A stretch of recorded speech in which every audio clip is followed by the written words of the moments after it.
saya Daisman Purnomo Bayu Aji. Saya salah satu dosen di Prodi Teknik Mesin Universitas Trisakti. Mata kuliah saya yang saya ampu yaitu salah satunya struktur dan sifat material.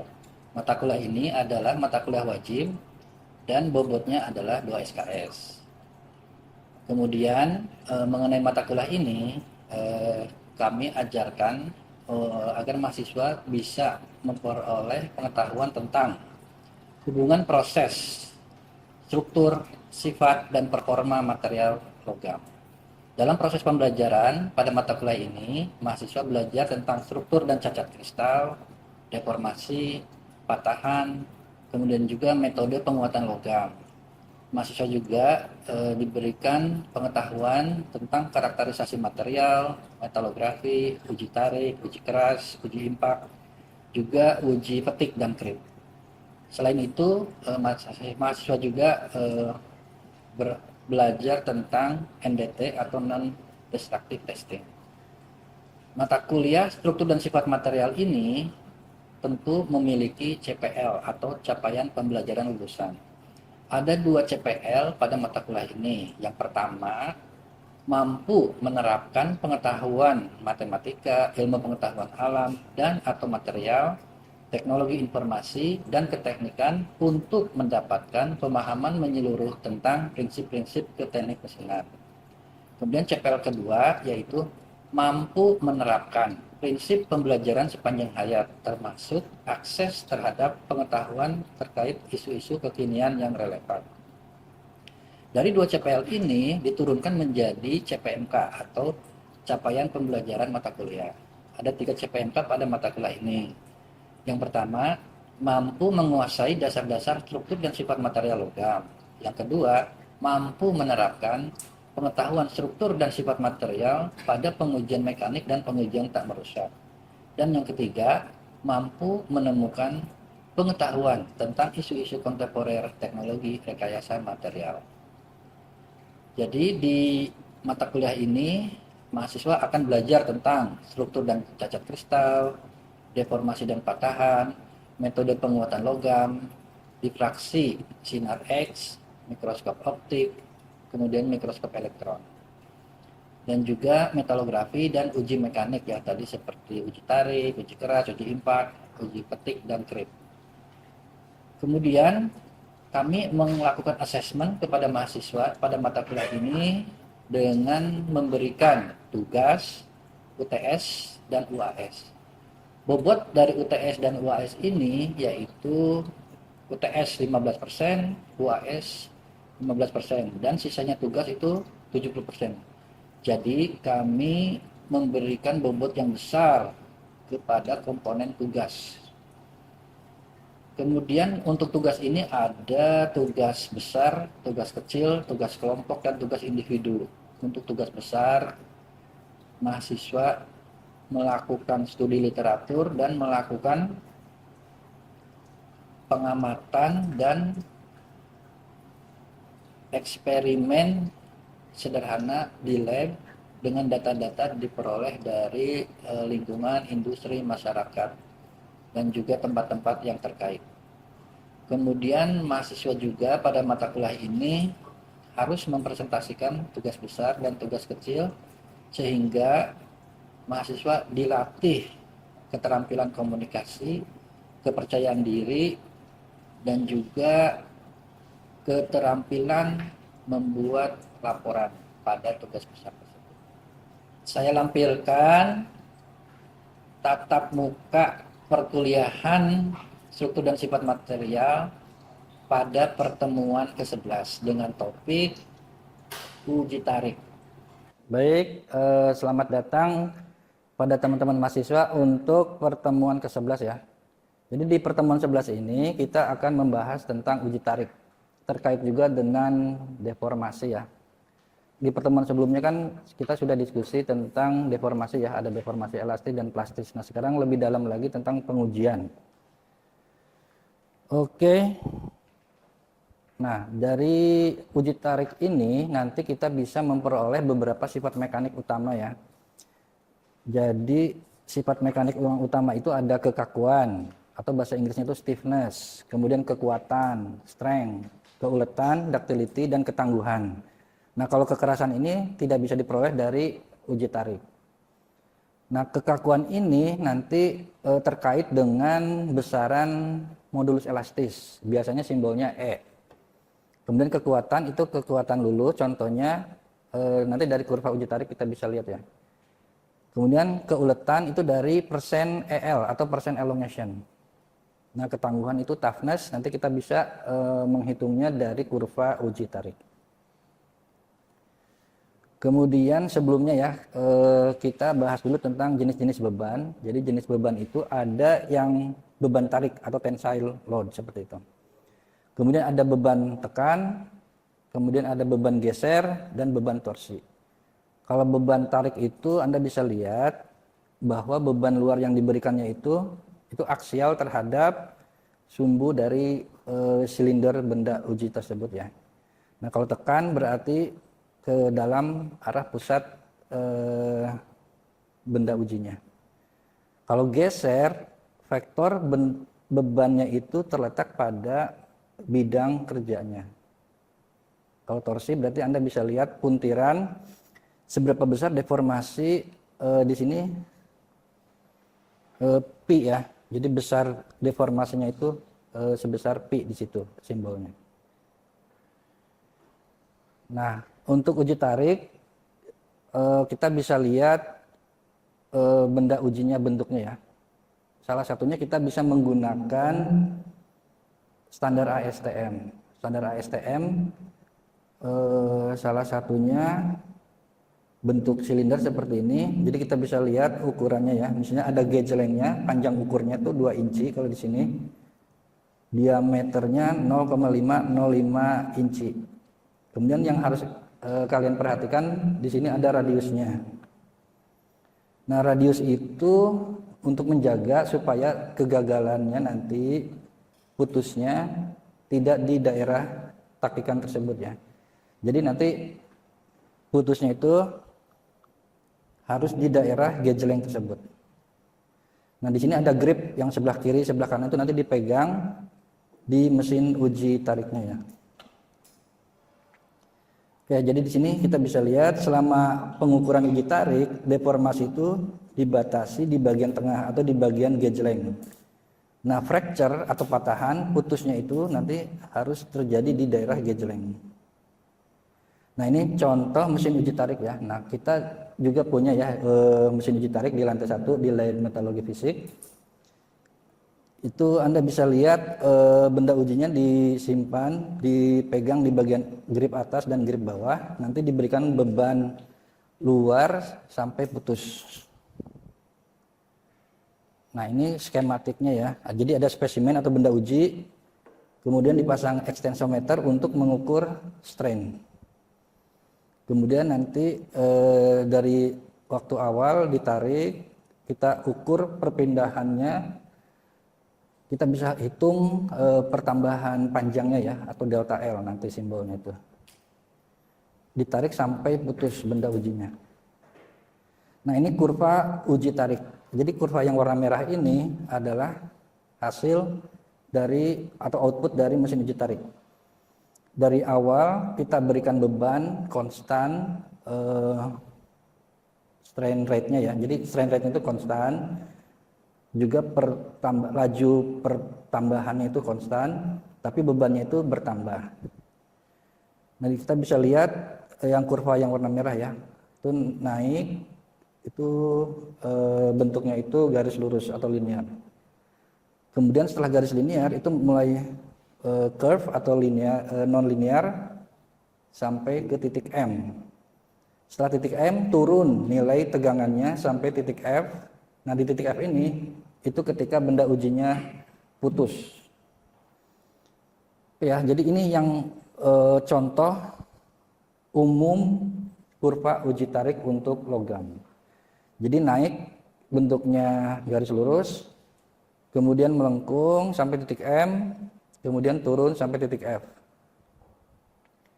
Nah, di situ ada contoh ini ya, gambar benda ujinya. Kalau linear itu menunjukkan semuanya itu deformasinya homogen. Jadi dari bagian atas sampai bawah sampelnya itu diameternya mengecilnya sama ya. Tapi ketika di titik M itu mulai terjadi necking namanya ya. Jadi di titik M itu terjadi pengecilan diameter hanya pada posisi tertentu. Kalau di gambar ini kita lihat di tengah-tengah ya. Di tengah-tengah mengecil dan terus sampai titik F diameternya mengecil di daerah necking tersebut sampai akhirnya putus. Oke ya, kebayang ya. Jadi ditarik sampai titik M, di titik M mulai terjadi necking sampai titik F itu putus. Kemudian Anda bisa lihat sumbu vertikal ini adalah stres atau tegangan, sumbu horizontalnya itu strain atau regangan. Oke, kita lihat formula-formula yang dipakai di analisis uji tarik ya. Jadi misalnya ada sigma sama dengan F dibagi A0. Sigma itu tegangan, F itu beban, dan A0 itu luas penampang dari benda uji. Jadi sebenarnya dari mesin uji tarik itu keluarannya itu gaya ya atau beban, kemudian kita bisa menghitung juga luas penampang dari benda uji. Baru kita konversi menjadi tegangan dan regangan. Untuk menghitung tegangan rumusnya ini, F dibagi A0. Nah kemudian ada regangan, itu simbolnya itu epsilon ya. Epsilon sama dengan delta L dibagi L0. Delta L itu pertambahan panjang. Jadi ketika ditarik itu kan bertambah panjang ya. Nah itu delta L. Nah L0 itu panjang awal dari spesimen. Nah ini Anda harus perhatikan di sini istilahnya ya. Ada tegangan teknik dan regangan teknik ya. Atau bahasa Inggrisnya itu engineering stress dan engineering strain. Dan simbolnya sigma sama epsilon. Jangan lupa ya, ini penting untuk kalian engineer, terutama engineer teknik mesin ya. Ini hal yang wajib Anda tahu ya. Ada gaya, beban, tegangan, regangan, stress, strain. Nah kemudian simbolnya tadi stress itu sigma, strain itu epsilon. Nah satuannya MPa kalau untuk tegangan, megapascal. Nah kalau strain, epsilon itu tidak ada satuannya ya, karena rumusnya itu panjang dibagi panjang, jadi tidak ada satuan. Nah, untuk supaya lebih jelas lagi ya, saya bagikan ini. Ini spesimen uji tarik ya. Oke, nah ini spesimen benda uji tarik. Jadi sebelum kita tarik, kita ukur dulu ya diameter awal berapa, panjang ukurnya berapa ya. Coba Anda bisa lihat ya. Nah, setelah di uji tarik, outputnya itu kan sampai putus ya. Sampai putus nih. Ini benda uji yang sudah ditarik sampai putus. Nah, coba Anda perhatikan nanti ya. Di sini ada daerah necking. Neckingnya berarti di sini kan. Kemudian lihat permukaan itunya ya, permukaan patahannya ya, apakah granular atau serabut seperti itu. Oke Mas, silakan kalau mau lihat-lihat ya. Ini contoh benda uji tarik standar ASTM tadi ya, yang di halaman pertama awal itu. Dan kalau masih kurang, masih ada di situ benda uji yang lainnya di kotak itu ya, nanti bisa dilihat. Oke, jadi Anda sekarang udah tahu tegangan dan regangan ya, rumusnya tahu. Oke, nah sekarang kita lihat lebih detail lagi bagian-bagian dari kurva uji tarik. Di awal tadi saya sebutkan bentuknya itu garis lurus ya, garis linear. Nah untuk garis linear ini itu deformasinya deformasi elastis. Nah setelah ini, jadi dari titik awal sampai P itu garis lurus, itu daerah elastis, deformasi elastis. Nah waktu di pertemuan sebelumnya kita udah definisikan deformasi elastis itu yaitu, masih ingat nggak? Deformasi elastis. Deformasi itu perubahan bentuk dari suatu benda. Nah, kalau deformasi elastis apa? Ada yang tahu? Sudah tidak bisa balik ke bentuk awal. Ya, oke. Coba ulangi lagi, Otnil. Deformasi elastis yaitu deformasi apa? Kalau elastis masih bisa kembali ke bentuk awal setelah ditarik. Setelah ditarik atau setelah beban luarnya dihilangkan, Ya. bentuknya kembali ke bentuk semula ya. Oke. Nah, tapi di prakteknya ya, untuk menentukan kekuatan luluh sigma Y itu kita harus menggunakan metode namanya metode offset. Karena realnya nanti di kurva uji tarik itu lengkungan dari titik P itu sulit ditentukan ya. Jadi makanya pakai metode offset. Jadi kita tentukan strainnya berapa, yaitu 0,002. Jadi 0,002 Anda cari di kurva uji tarik tersebut. Sini ya. Lalu tarik garis lurus sejajar dengan garis linear yang warna merah tersebut sampai di sini ya. Sampai berpotongan di titik kurva warna merah tersebut. Baru dibaca sigma Y. Nah, sigma Y ini namanya kekuatan luluh dari material tersebut. Jadi ada istilah luluh, bahasa Inggrisnya yielding, makanya disingkat Y, sigma Y. Kekuatan luluh itu nilai tegangan di mana mulai terjadi deformasi plastis. Ya, jadi sigma Y ini yang real nilai kekuatan luluhnya ya, bukan di P. Karena untuk menentukan nilai P itu sulit kalau dilihat langsung di kurva uji tariknya ya. Jadi dengan metode offset kita tentukan 0,002 lalu tarik garis lurus sejajar dengan garis linear awal sampai berpotongan di kurva yang warna merah tersebut, baru kita baca aja sigma Y ya, nilainya berapa di sumbu vertikal tersebut. Oke ya, jadi berarti Anda udah tahu sekarang sigma Y ya. Oke. Nah, ini deformasi elastis tadi Otniel sudah sebutkan. Ketika tegangan dihilangkan, bentuk material kembali ke bentuk semula sebelum tegangan diberikan. Nah, ini Anda pernah dengar pasti ya hukum Hooke waktu di sekolah menengah atas. Hukum Hooke itu tegangan sebanding dengan regangan pada deformasi elastis.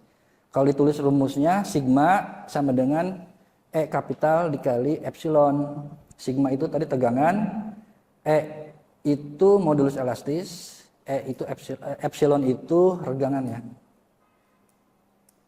Kemudian modulus elastis ini satuannya gigapascal biasanya ya, pakai gigapascal. Nah, untuk menentukan modulus elastis dari kurva uji tarik, nah ini ya, kan garis lurus. Nah, kita tentukan aja slope-nya berapa atau gradiennya berapa ya. Nah, gradien dari garis lurus di kurva uji tarik itulah modulus elastis dari material tersebut.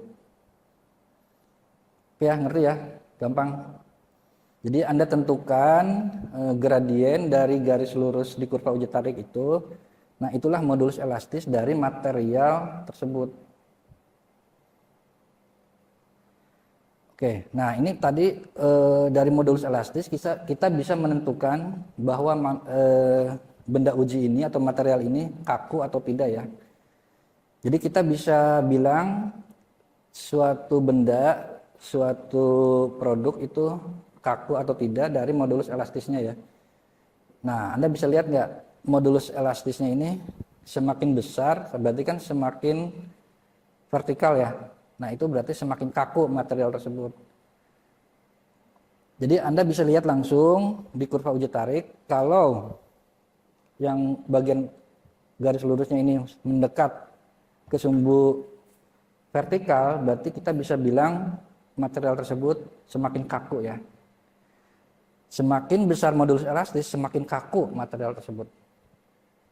Anda tahu kan kaku itu? Ini kaku kan? Ya, kaku kan? Nggak langsung lentur ke bawah. Oke. Nah, kalau ini nggak kaku nih. Kalau dibandingkan dengan logam ya. Ya kan? Nih. Ada lendutan. Oke ya, ngerti ya? Sampai sini ada pertanyaan? Gampang ya? Oke, ini tadi saya sebutkan, modulus elastis semakin besar, maka kekakuan material semakin tinggi. Seperti itu. Nah, modulus elastis ini penting ya. Anda perlu nilai ini ketika Anda mendesain suatu penghitungan defleksi ya. Anda engineer teknik mesin, salah satu kompetensi Anda itu merancang mesin, merancang struktur. Di bidang mekanikanya pasti Anda perlu informasi modulus elastis, modul kekuatan material tersebut pasti ya. Makanya belajar di mata kuliah ini Anda harus mengerti ya materi-materi di mata kuliah struktur dan sifat material. Saya ingatkan kembali ya tentang material teknik. Sebagus apapun desain Anda ya, membuat struktur, membuat mobil, membuat produk, tapi Anda tidak tahu material apa untuk membuatnya, maka nggak jadi desain Anda ya. Jadi Anda harus tahu materialnya dan sifat material tersebut. Nah, ini kembali lagi kita bahas. Nah, sekarang ke segi mikroskopiknya ya. Jadi apa sih yang terjadi ketika deformasi? Nah, setelah deformasi elastis tadi terjadi deformasi plastis. Deformasi plastis itu apa? Ketika tegangan dihilangkan, bentuk materialnya tidak kembali ke bentuk semula. Jadi setelah titik sigma Y itu deformasinya deformasi plastis.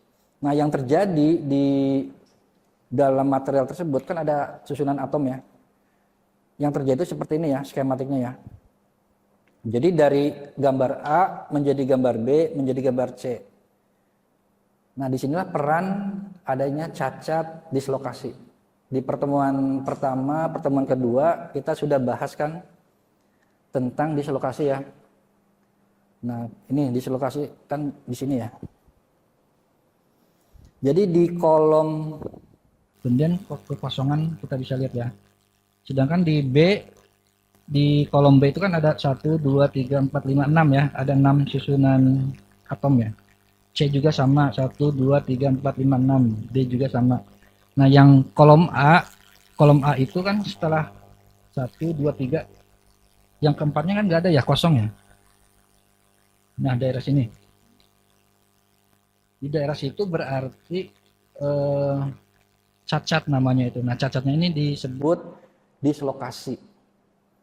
Nah, dislokasi ini sangat berperan besar ya di kristal itu, di logam, karena itu terjadi kalau deformasi itu si dislokasinya itu bisa bergerak dan berinteraksi sehingga bisa menentukan sifat mekanik dari kristal atau logam tersebut. Nah, saya ulangi lagi, untuk deformasi plastis itu ini baru satu dislokasi ya, ini sederhana saja untuk dijelaskan. Jadi dislokasinya itu bergerak ya. Jadi dari sini ke sini, kemudian sampai ke sini. Ini tuh sampai ke permukaan luar. Meskipun sebenarnya realnya itu ini ya, ini tuh ada ikatan atom ya. Ini yang garis-garis merah itu ikatan atom.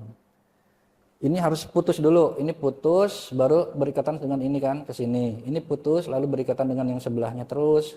Kelihatannya itu seperti bergerak di lokasi tersebut ya. Tapi mekanismenya itu dengan memutuskan ikatan atom sebelahnya kemudian menyambung ke setelahnya itu ya. Jadi kelihatannya berjalan di lokasi tersebut ya. Jadi untuk menjelaskan kita bilang itu dislokasi bergerak. Nah, ini bergerak sampai ke permukaan luar. Kebayang nggak? Ini susunan atom di dalam material tuh seperti ini. Di dalam kristal. Nah, ada videonya saya ya, supaya Anda lebih jelas. Kan dislokasinya bergerak ya. Jadi ketika deformasi plastis, Anda bisa bayangkan dislokasinya itu bergerak dari kiri ke kanan. Nih. Kebayang kan? Kemudian satu video lagi. Nah, ini contohnya seperti ini ya. Ini itu kristal. Kristal itu susunan atomnya periodik, teratur. Nah, ketika ada cacat, salah satunya cacat dislokasi tadi ya. Nah, seperti itu. Nah, Anda bisa bayangkan. Nah, di bawah yang merah itulah dislokasi. Nah, ketika diberikan tegangan geser, dislokasinya terlihat bergerak. Meskipun tadi saya sudah sebutkan, ikatan atomnya itu diputus, kemudian bergabung ke sebelahnya yang ada dislokasi tersebut. Nah, kelihatannya bergerak seperti itu. Kebayang ya? Ini baru satu yang di skema ini ya, tapi realnya dalam 1 mm kubik kristal itu jutaan dislokasinya itu. Nah, jadi ketika Anda menarik, mendeformasi plastis logam, itu yang Anda bisa bayangkan itu dislokasinya bergerak di bidang gesernya ya, sampai ke permukaan, sampai ke batas butir. Nah, ketika kita perkuat logam, nah kita coba si dislokasinya itu susah bergerak, artinya semakin keras atau semakin kuat logam tersebut. Saya ingin bertanya. Ya, silakan. Selain batang silinder ini, biasanya kita dari awal ini mas, materialnya. Materialnya, oh ya semua jenis logam paduan itu bisa dilakukan uji tarik. Kan semua material kita ingin tahu kekuatannya, keuletannya. Nah, kita lakukan uji tarik. Dari uji tarik itu kita bisa tahu modulus elastis, kekuatan luluh, kekuatan ultimate, juga keuletan ya. Pak, terima kasih. Pak, saya ingin mau bertanya Oke. buat parameter apa saja yang didapat di uji tarik. Oke, terima kasih atas pertanyaannya. Oke, jadi nanti ketika Anda menguji tarik, itu yang Anda setting itu kecepatan tariknya berapa. Kemudian yang pasti benda ujinya itu harus diukur dulu, panjang ukurnya berapa, diameter awal berapa. Oke ya, kalau nggak ada pertanyaan, sampai ketemu di pertemuan berikutnya ya. Oke, selamat siang. Demikian cuplikan pertemuan tatap muka pertemuan 11 dengan topik uji tarik. Kita bisa lihat di cuplikan tadi mahasiswa aktif memperhatikan, bertanya dan juga menjawab pertanyaan dari dosen. Semoga pertemuan tadi tercapai KAD atau kemampuan akhir yang diharapkan sesuai dengan RPS, rencana pembelajaran perkuliahan untuk semester ini. Demikian yang bisa kami tampilkan pada mata kuliah struktur dan sifat material.